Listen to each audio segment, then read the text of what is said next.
நல்ல வேளை நான் பிழைத்துக் கொண்டேன், என் காதலை உன்னிடம் அழைத்து வந்தேன்.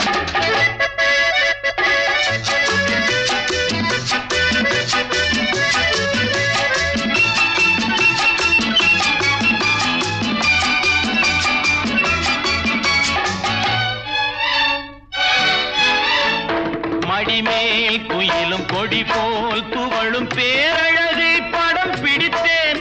அந்த பட்டு முகத்தை இந்த சுட்டு விரலால் தொட்டு பார்க்கையிலே உயிர் துடித்தேன். கடல் போன்ற உள்ளம் கரை மீறி செல்லும் உடல்